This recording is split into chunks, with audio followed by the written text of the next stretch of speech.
talking about the club night video screening. So just trying to see if there's a few people who can sort of help with that. So yeah, appreciate Patrick's coming and doing that.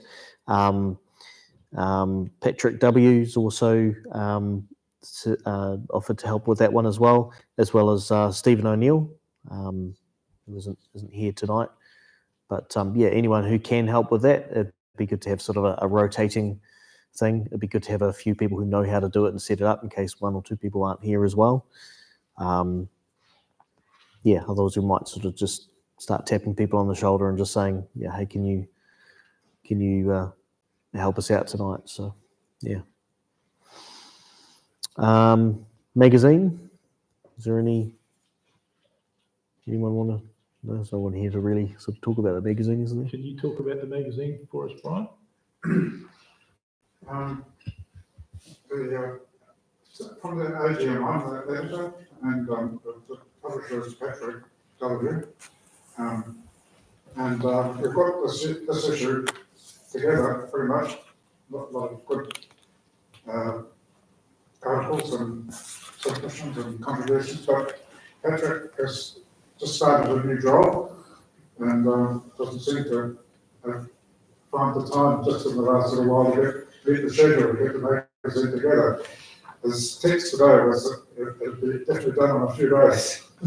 So I'll be taking home a box of envelopes and things to send them out once we get through the process and with David and get it under and things. So hopefully, because it'll be a few days short, and we'll send out an email to everyone tomorrow or something to explain what's going on.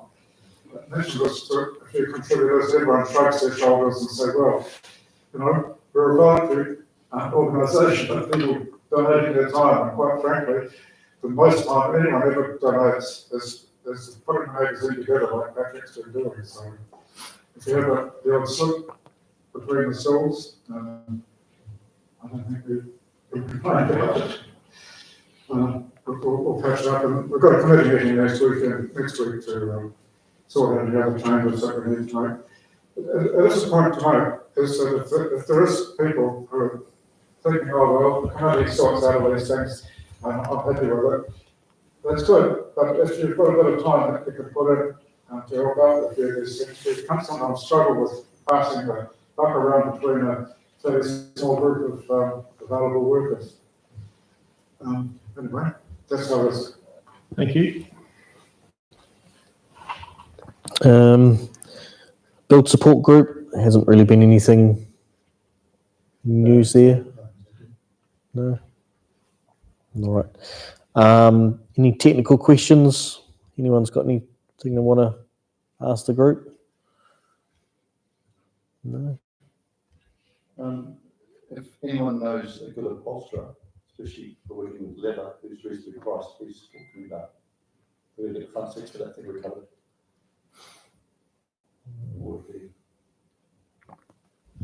Okay. I don't pay $7,000 for it. How much? 7. Who quoted you that? The guys up by Herman College. Can you walk out the door and say thanks very much? Yeah. That was the lower end. Another quote, possibly 5. Still a lot of money, eh? Yeah, it is. You'd think maybe 2. Oh no, the 3. leather range is like 1,500. Cheaper to buy a cow. I'm just trying to get hold of him. Maybe he doesn't have something. Cheaper to buy a cow. Used to be brown, not black and white. Oh, you get a jersey. Oh. This is very nice. Yeah. Buy, sell, swap. Anyone got anything? There was a message that came through on our Facebook earlier on today, actually, with someone wanting to sell something that suggested that we might be interested. Let me find it.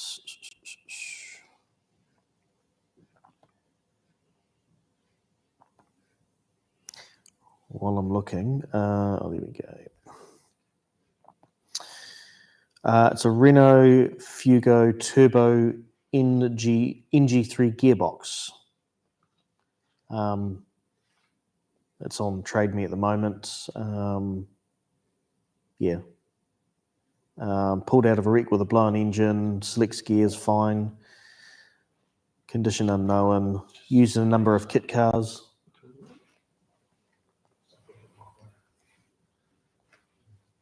Nope.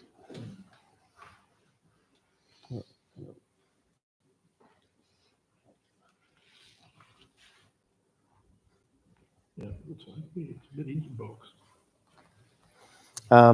Located in Upper Hutt, so yeah, Renault Fugo Turbo NG3 box. So if anyone's interested, just let me know. Other than that, I've got 2 Supras to sell. So they're already on Trade Me. Yeah, no, I think I've had my time, had my fun with them. So yeah, yeah. No one else. What are you going to get to replace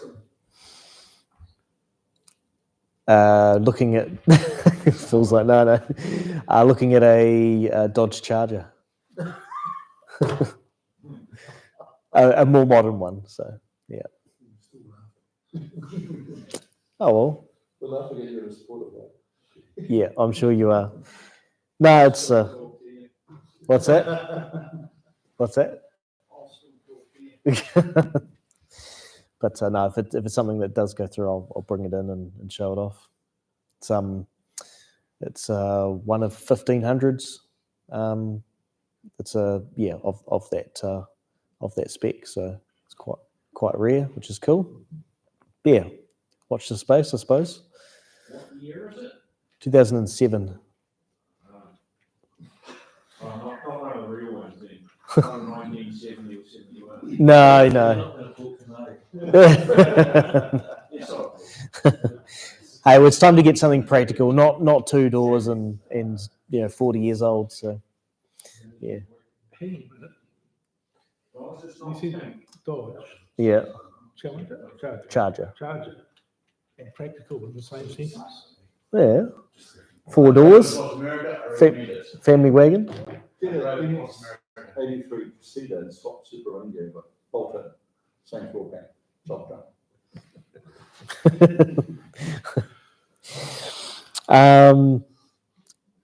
Tool of the month. Anyone got anything?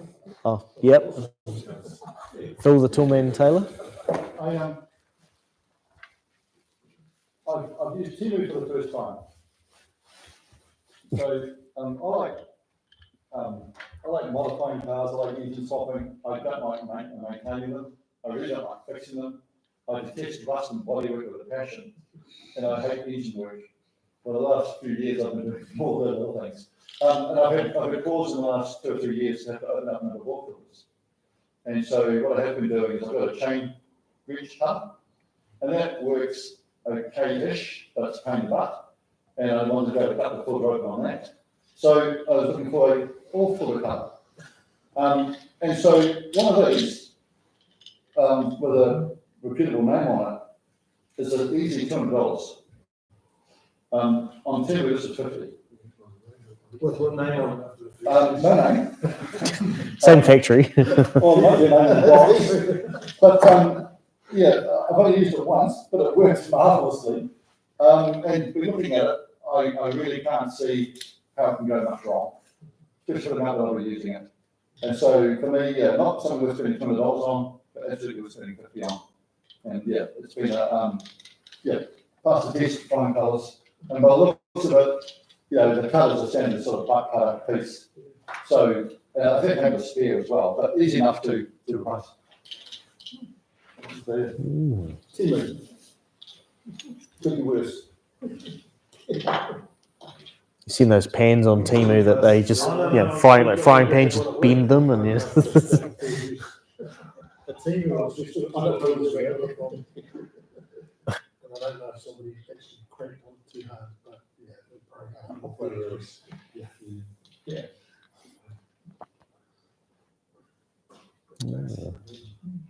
As long as it works, that's the main thing. Right.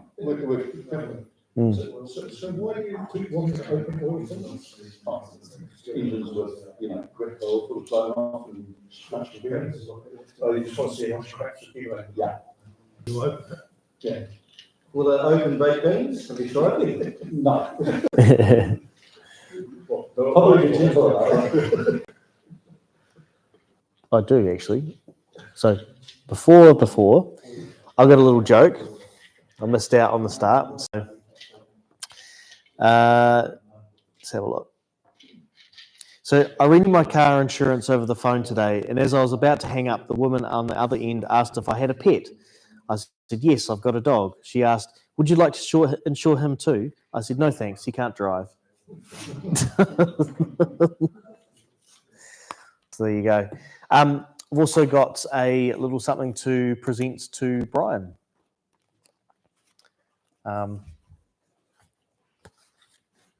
This is a little gift from you for you. Okay. Happy birthday, Merry Christmas, all of those. Yeah. You want to open it up and show everyone? Oh, okay. Oh dear. There's a touch of Patrick about this. Yeah. Okay.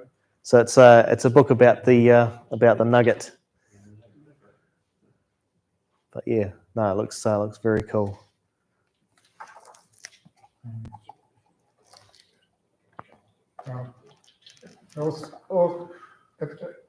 I'm just guessing, but it'll be all sorts of stuff in there from the magazine and from other articles. Well, thanks very much. Thank you very much. That's all right. That's all right. Is there any?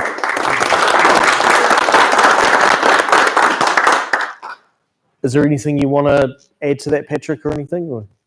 Just a while ago, the committee agreed, help encourage people to write stories and everything. They put forward a book with a limited project of all the stuff they gave to the magazine. We did one last year for the guy with the white car, John Davis. We're going to carry on it with the current version. It's for Brian. So thanks for all the contributions. So it's a one of one, is it? Yes, and if you want more, but yes. There you go. It's a rare one, Brian. So it's a one of one magazine, a one of one book. Yeah. Yeah. It's great. Nice. You can build a car and you can have one too.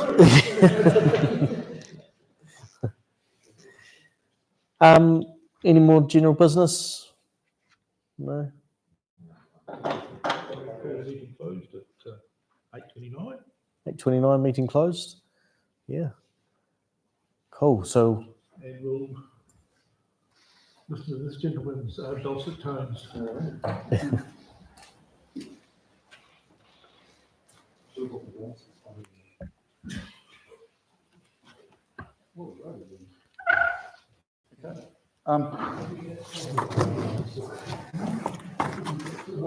So this will be a tag team. I'm going to talk about the history of these things, and this is going to talk about the rebuild of this one. You guys, I don't know, pretty good. Yep, good to go. All right. So in 1983, Toyota New Zealand got a new CEO, and I can't remember what this guy's name was, but he was 35 years old. And his goal was to topple Ford and make Toyota the number one selling vehicle in New Zealand. And the rationale or the objective that he had, or the mechanism by which to do that was, if we want New Zealanders to buy Toyotas, we've got to make Toyotas part of New Zealand. And so that led to a whole bunch of thinking that ultimately resulted in these. So the 7th generation Corolla came out in 1983, but I think in New Zealand it was 1984. And the GT model debuted here in 1985, which is why we went to a 40th anniversary event at Easter for them. If you think back to 1985, we still had leaded fuel. And most of the cars that were sold in New Zealand were basically UK spec, because the fuel and a few other things that we got here was very similar to UK. And so that's why so when you look at things like the A86 Corolla, the rear-wheel drive 16-valve, the ones sold here are virtually identical to the UK models. The Starion turbos that were sold here was sold as an FX GT, was sold globally. They were sold in North America, they were sold in Africa, South Africa, they were sold in Europe. But most countries got the 3-door hatchback version. Japan, FX GT, UK, Corolla GT, and it was the, I think it was the Corolla GTS in Europe and the States and Canada. But they all had the same sort of spec, the 4AGE 1600 16-valve engine and so on. So in 1985, because of the local content and the local build, the goal was to launch the GT in New Zealand. They say the model came out, the generation of Corolla in 1983, it had a 4-year lifespan, and 2 years into it, they facelifted them. So in late 85, it went through a facelift.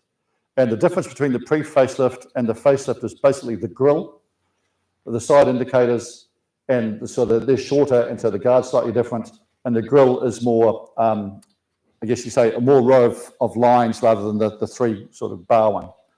Other than that, they're much the same. But the big difference with the Corolla GT was the pre-facelift cars were only hatchbacks, and they were more or less the same as the UK spec. For the facelift, they decided that there was a market in New Zealand for a 5-door liftback. New Zealand ended up being the only country in the world that got a 5-door liftback GT. The South Africans got effectively a similar car, but it was never called a Corolla GT. For the facelift, they upped the New Zealand content of them.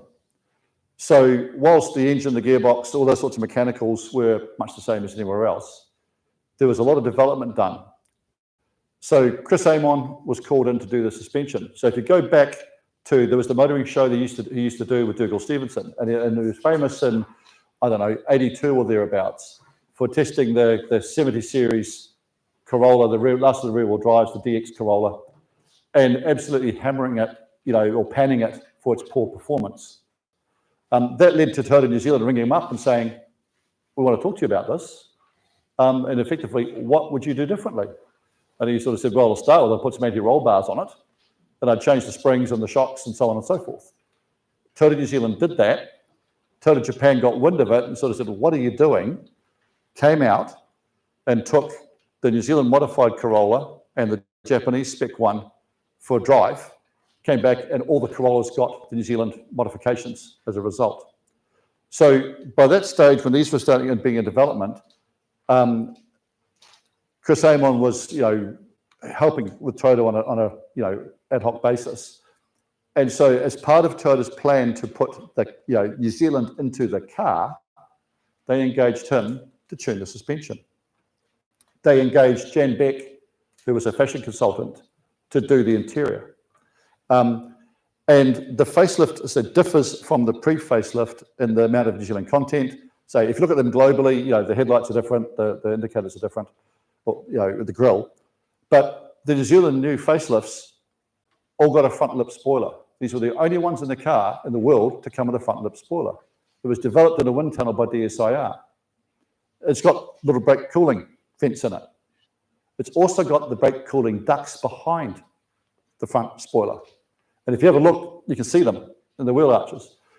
They were built locally by a couple of school teachers who had a sideline business making fiberglass products, and they got the contract to do these. So the leather, the seats, the interiors were done, made in New Zealand. There's a whole bunch of New Zealand content. But one of the other curious things was the actual wheels.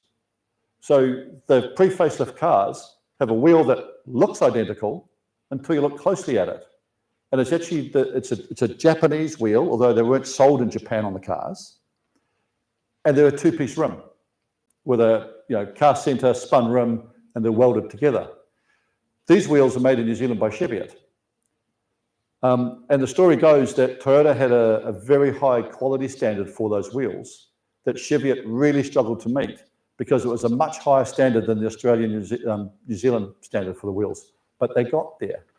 And this is where it starts to get interesting, where So there you are, you're making wheels in New Zealand. You've got someone called Chris Amon that has set up the suspension, and he specified apparently spring shocks, sway bars for them.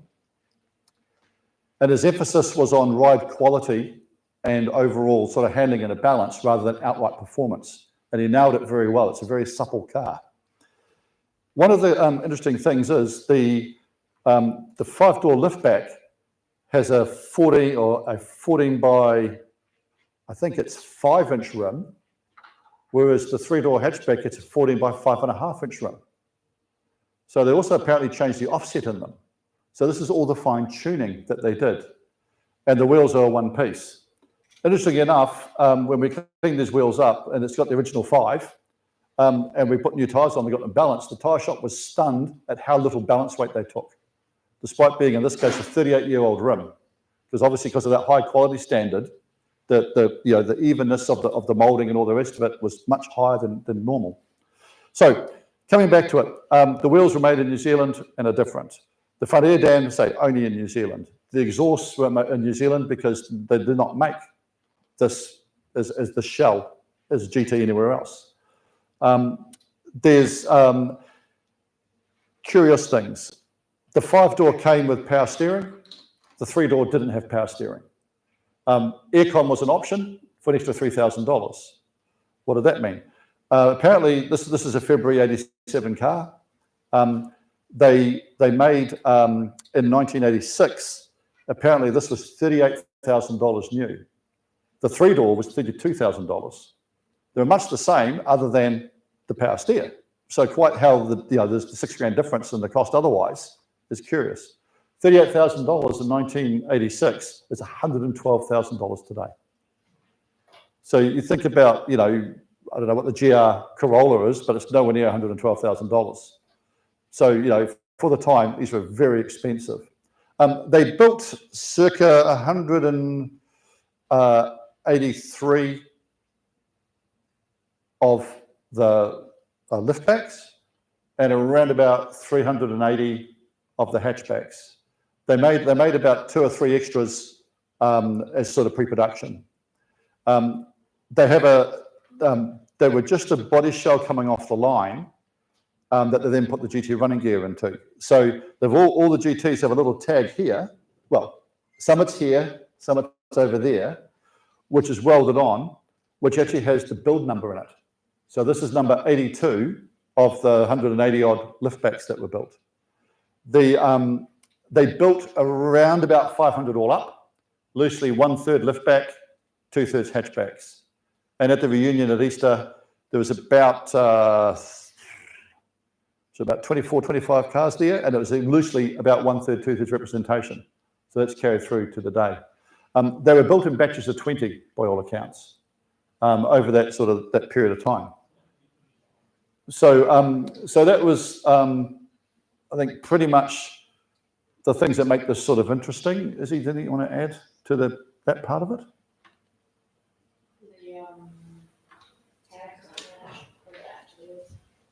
Yes. So the body tag and the likes has very little detail on it because it was generic because it pressed in Japan with the firewall. Also, what was interesting at the reunion was one of the guys there, he didn't have the car there, but he had number 81. So 81 is similarly the same green, and it's literally the car built before this is a GT, but it's five body numbers different. So there's all these little quirks to do with it. The other thing is, if you look at the sales information for them, it nowhere mentions the radio, and there's no photographs of where the radio sits in the car because they weren't provided with one. And so despite being $38,000 and the most expensive Corolla by far, it's got manual locking, hand crank windows, so power steer, no aircon, and it didn't come with a radio. So that was like a dealer kind of supplied accessory. And this car, we put an Alpine unit in it, but it actually had what we think is the original stereo in it. That was a little Sanyo super tuner, tape deck digital tuner thing, which still worked. And that's probably where I'll stop. and passed it, Isabel. Oh, the pinstripe. Yeah. So again, the pinstriping was an option that the dealers supplied. So no two of them have got the same pinstripe unless they came from the same dealer. And with all the cars that were there, none of them had the same pinstripe as this one, which we got replicated to be, what was on the car originally. Right. There'll be a slight delay while I change this over. Sorry. You'll be fine. Come on, go on.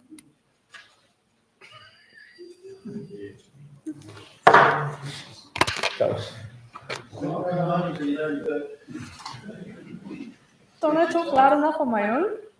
Did you pick it up? Yeah, okay. I'll stand up. Pretend I'm tall for once. History of this one in particular. So, where should I start? What was it? About 2 years ago, March-ish. Just got my first job about 3 months prior, and I was starting to itch for a project. So I'm going to trade me going Toyotas and manuals because I have a preference for gearboxes. And just budgeted like $2,000, maybe a little more, maybe a little less, and was throwing through. I was like, oh look, there's a Corolla here, possibly blown head gasket, did run. Maybe, and then this one's looking over my shoulder and he goes, oh yeah, hang on, give me a moment. Research as he does. And goes, actually, good, you should get that one. That's a really good car. It's got a really interesting history from what little I've looked at it. So some time later and a few emails traded mostly on his part, bought it sight unseen for $1,500. $500 to one of his mates to drag it down from Auckland. And it arrived about, I think it was mid-April or so. It was raining. So that was a fun time getting wet, pulling it off the trailer. It wasn't just running at, the guy didn't manage to get it running, which wasn't surprising given the fuel pump had carked it, which then given the state of the fuel tank, as later found, not surprising. So yeah, got it down. Dad happened to be aware of it, and we behind the camera helped. I think you were there when we first got it running. Chucked a new fuel pump in it. No, I missed out on the fuel pump stuff. You missed out on I came that. later for the heat off. Yeah. But first thing we did was obviously an oil change, and it came out a lovely brown color. Milkshake, color and consistency kind of matching. Glorious. Yuck. Took the cam covers off, and it's like, oh yeah, that's just all the way through. So pretty much, yeah, head gasket blown, water into the oil. We changed out the fuel pump initially, and that got it running. So it's like, huzzah, it runs. So 290,000 K, 93,000 K, 83, 93. 92,000 K, blown head gasket, and good old Toyota still runs. Ran terribly because everything was shot from the clutch to the shocks. But that was good. And then, you do a bit and then you leave it, and then you do a bit and then you leave it, and then somebody went and found a reunion happening this year in Easter. And so 6 months ago we went, right. Okay, so we need to do some work. So we did that. So pretty much the last 6 months, we really knuckled down on it and got a whole lot of work through. So Dad did most of the firewall, kind of the entirety of it, up where the AC would go, and all in that. Just basically, April was just like, oh, look, pop, my whole hand has gone through. Okay, so he redid a lot of that, and a lot of, where else was there, Ross? It was mostly just on firewall that you did. Yeah, so very heavily rotten, firewall up under the dash area, and then basically A-pillars right down into the sills, all what's in behind the guard. The doors were rotten, the front guards were rotten. There was a rust patch in the bonnet. Yeah, the whole roof had almost rusted through. It was pitted all over. I've got it in the way. Yeah, there's a hole around by the fuel cap where the boot latch is, the boot floor. Yeah, it had rust everywhere. The rear hatch was fine. Yeah, the rear hatch was fine, but yeah. $1,500 for a rear hatch. Yeah. Well, no, we've also paid $1,500 for stuffed CVs, stuffed shocks, dead fuel pump, dead battery, dead alternator, dead temperature gauge, dead fuel sender, destroyed front seats. It ate two fuel pumps. Yeah. Yeah, the fuel tank was full of this like sawdusty type looking stuff when they finally went around and sorted it. So the new fuel pump we put in to get it running in the year and a half since, it died. Haven't run, I think it was what, a whole 15 minutes, maybe 30. But yeah, so pretty much anything that could wear out had worn out, and we since replaced, including the clutch, which we suspect was probably the original one, given it was Toyota. And not long ago, you pulled up like the history of it, like the kilometers in it done, and it looked like it got pretty steady use until about, was it 5 years ago? Yeah, 2018, I think. 2018, Blew the head gasket. which is about when it blew the head gasket and about when the last owner bought it. Came up fuel tank. So there was that. The it was the brake fluid on this as well. The brakes were seized. Yes, it was seized. But the brake fluid that came out was black. Yeah. And it settled out. Yeah. Water. And to this day, I've never seen anything like it. But yeah, fully rebuilt, all four brakes and calipers. It's got new hoses, which had a hell of a time tracking down the replacement and rebuild kits. I have since rebuilt all the brakes, plus two of my Altezza when they failed the warrant. Bizarre. Okay. So I'm unfortunately good at it. What else do we do? We mostly left the exterior bodywork for the panel shop, because that was of the opinion of, if I fuck it up, it's not my problem. But they did a marvelous job on that. As stated, the roof was very pitted, so I think the first one, I think it was not too long after, I spent, I don't know how much time with a wire brush and a drill just doing this back and forth, back and forth, back and forth. But honestly, it was getting annoying because every like 5 minutes it would spit the bit out. I'm like, no, I need that stay. But you know, got there in the end and bombed it with spray paint in the meantime and rust kill. In terms of having to hunt bits down, didn't have to, but it took about 3 goes to get any replacement parts.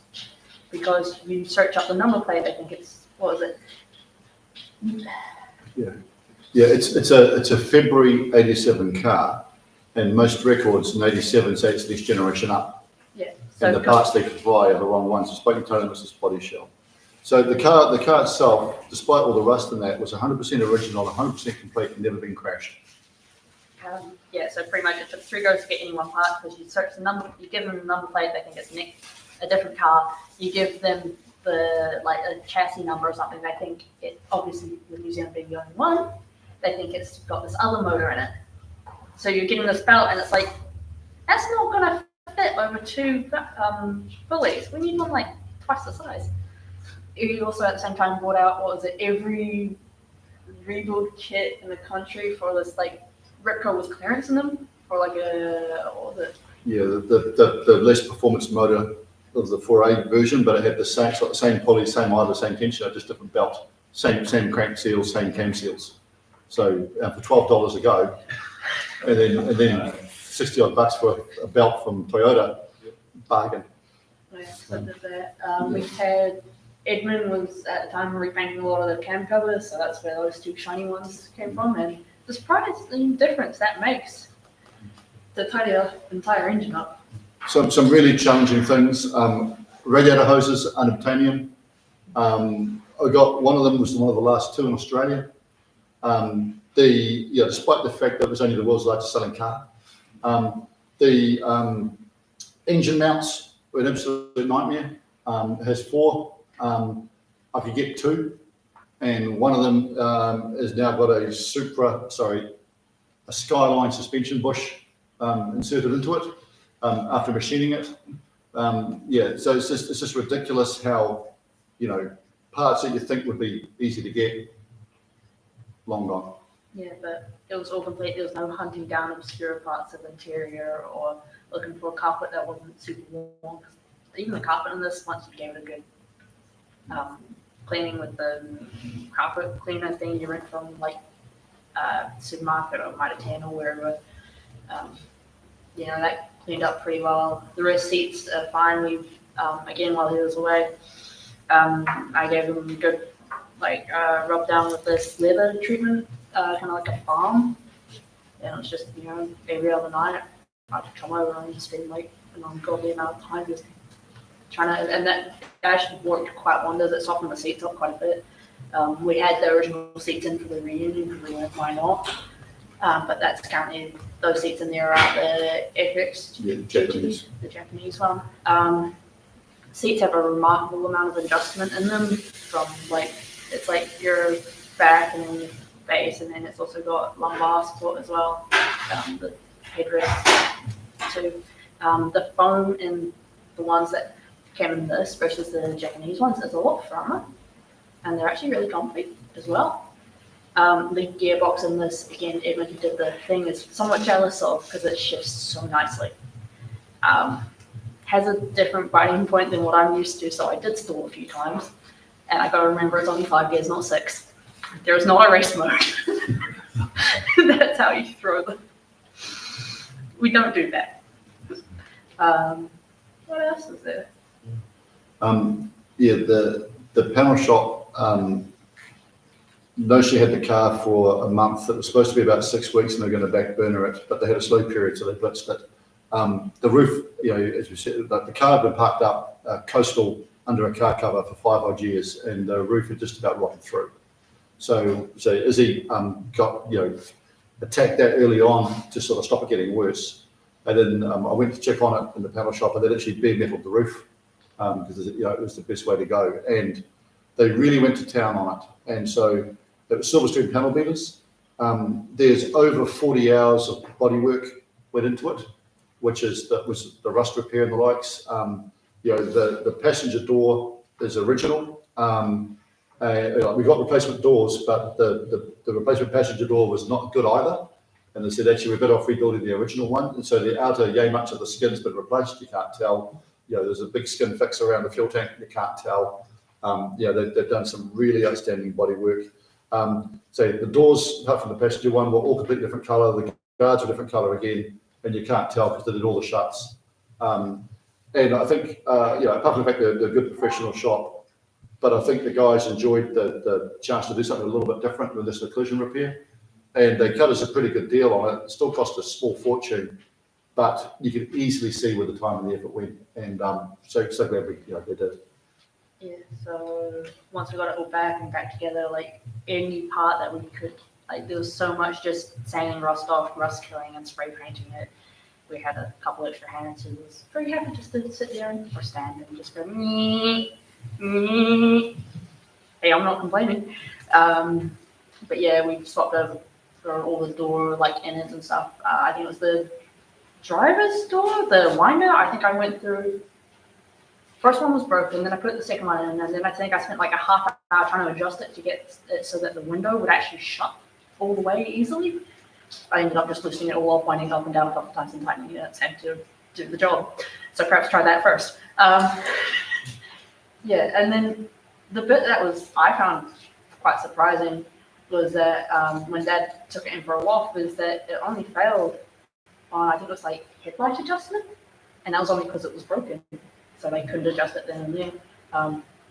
So out of all the work and everything from the new CVs to everything else that was out with the bushings and shocks and everything else, still got original springs. Yeah. We just cleaned those up. And then was it the next day after the retest, took it into the alignment, or was it the same day? So what's that? I think that's Bridgestone on High Street. Yeah. And apparently the guy there spent 2 hours. Yeah. adjusting that because the front struts, they have a, what's that, camber. Camber adjustment, second one, kind of like halfway up. But to do that, was it, you have to take it off to adjust it a little bit, to chuck it back on, to then set it, the whole rig back up. Yeah, so factory, there's 2 bolts between the strut and the knuckle, and the top's got an eccentric in it, and there's little graduations on it. And the code of manual says one graduation is 30 seconds of adjustment, but it doesn't say which way, and it's not obvious. And there's also, of course, there's a bit of clearance and slop, so it's not quite that simple. So yeah, 2 hours later, we got the camber right, and that was another joy. So the shocks were shot, couldn't get shocks for it. Got replacement struts. The struts arrived, and they don't have the camber adjustment in them. We want to retain that. Ended up going through multiple links, and ultimately talking to a KYB guy in Palmerston North, who's a bit of a guru. Said it's this part number. We got those, and once I machined them, they fit. So it's all these things again, where the number of components that were the 3rd or 4th item was the right one, which is ridiculous. Yeah. But the end result was well worth it. Yeah.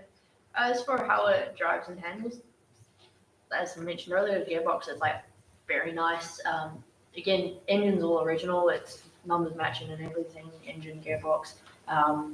It was a blown head gasket, except it was it the Between water and oil. Between the water and oil by, I think it's Number 4. fourth piston. So the actual piston ring itself was absolutely fine. And it still ran. It sounded horrible at the time, but it still ran.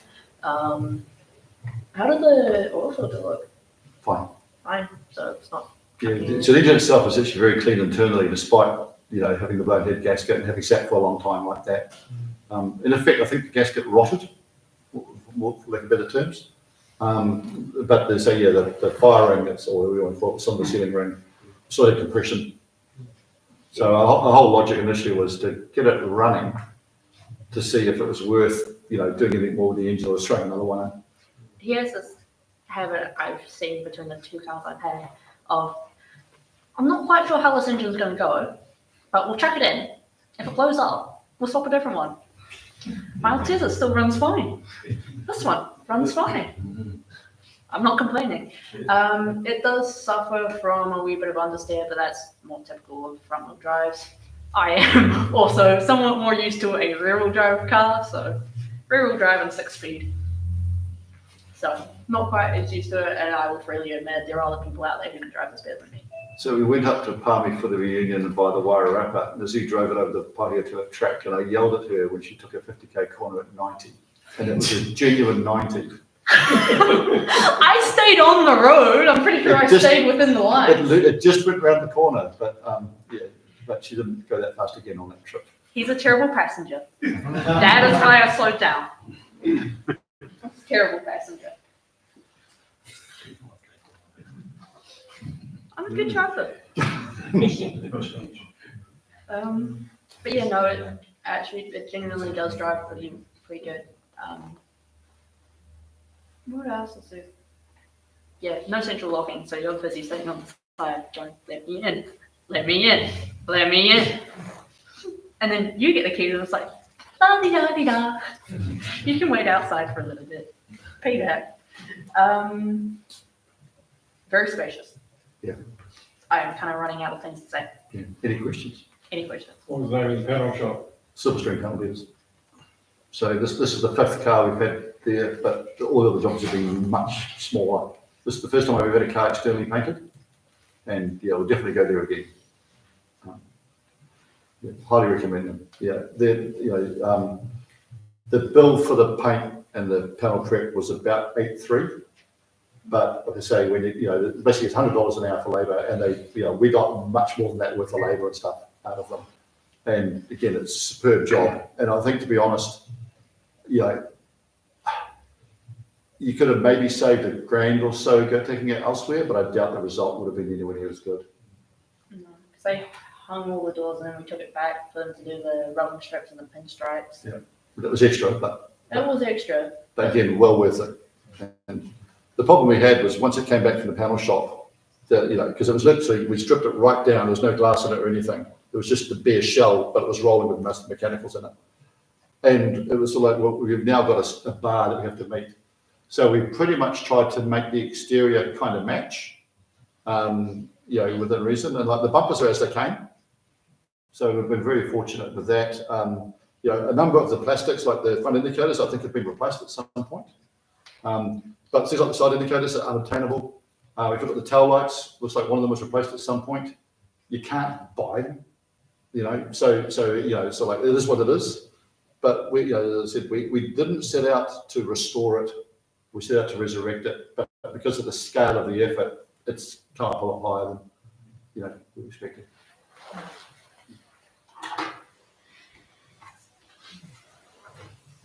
You mentioned Chris Amon. Chris Amon can take a lot of credit for making Toyota what they are today. Absolutely. You read about the history of what he did with the company, and it's actually quite amazing. So one of the really cool things was the event kicked off the reunion on Good Friday in Palmy, and we had to meet at the Space Ale House car park, which is where we ended up for dinner the next night at 4:00. And basically it was a mix and mingle till about 5, and then head off, and they gave us a route. And the hatchback's got one route and the liftback's got the other. And we basically converged on the square in Palmy going opposite directions around it. And then we headed out, and it took us out to Bunnythorpe. And then we went by back roads to Colipton, which, as it panned out, the road we took was effectively Chris Amon's test road that he used to use to prove the cars on.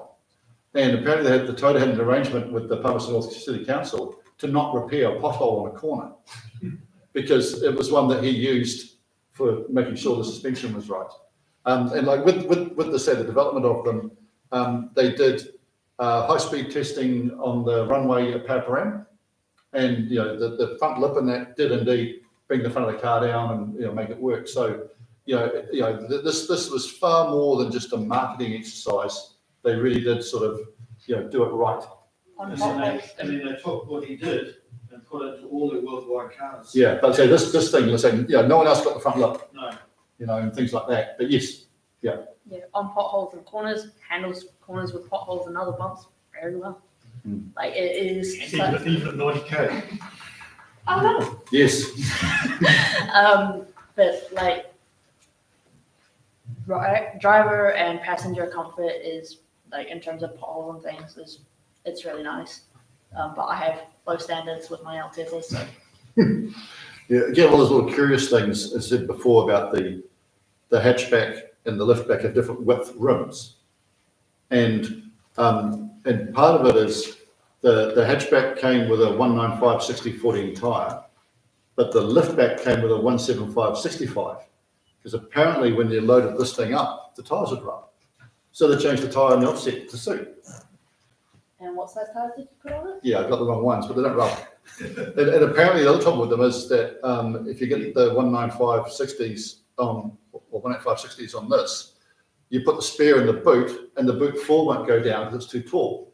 But this one, it fits in. So I'm thinking, just the luck of the draw, the tyre, the mix of the profiles and things on them is sufficient. But yeah, the boot floor fits. Who would have thought? And there you go. A different New Zealand built car. You've also got to remember that if it's the same size floor pan as the liftback, it's quite possible that it was mixed and matched at the factory.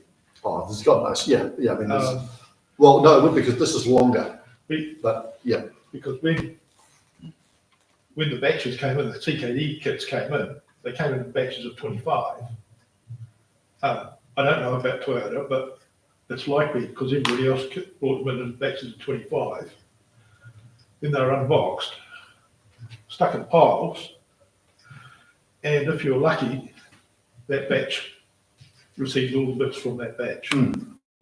Yeah, that's certainly the impression. Like on the Saturday, we spent the half day at Toyota headquarters, and there were a couple of guys there who were involved in the build program and the development of them, and so they explained things like that where, they were quite adamant about the 20 for the GTs.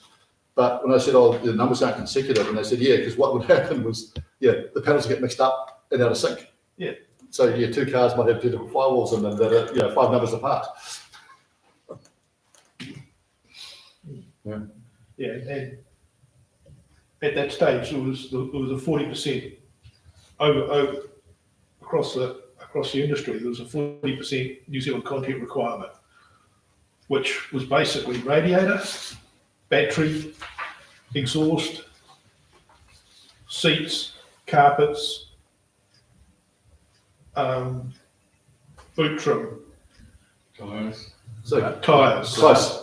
So there's a list of the New Zealand content. Like I said, for the facelift, they upped it from the pre-facelift. So the battery was Exide, the carpet was Feltex, like you said. Door cards were Brugger. The decals were 3M. Exhaust was Campbell Industries. The sound deadeners were Bostik. The glass was Pilkington. And so as we had it had a screen with a number of bullseyes, and the screen was brown tint, and the car's got a green tint. And when they took the screen out, it broke. We're going to replace it anyway. They managed to get a green tint for it, and one of the rear door quarter lights had been broken at some point, and it had a clear one in it. And luckily, the spare doors had a green tint, although it's got the number of that car etched into it, so that's how I got that in it.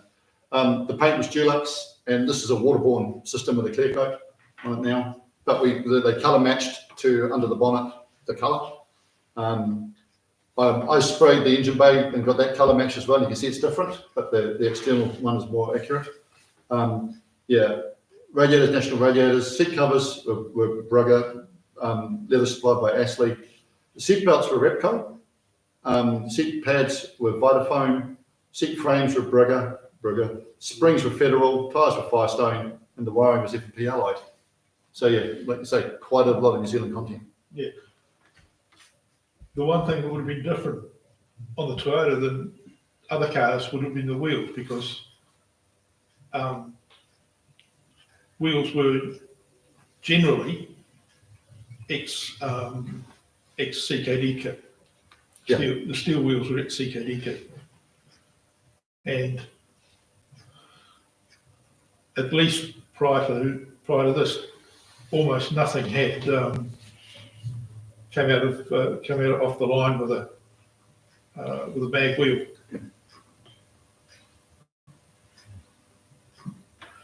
Not even the CKD kits, because we got really Billy basic stuff here because of the high tariffs on imports. Everything apart from four wheels and a roof was an extra. As you say, radio, aircon was unheard of. That just didn't. Nobody had aircon. You've got windows for that. Radios were an extra. Leather seats. That was sort of you were far upmarket. Safety, So everything, all that stuff was Billy basic, and it wasn't until the mid to late 80s that any of those extras were put on New Zealand cars, and that was when the Japas were coming in, and they had a lot of fruit on them, and these guys had to match them, and they couldn't. Anyway. Thank you. Thank you. Thank you.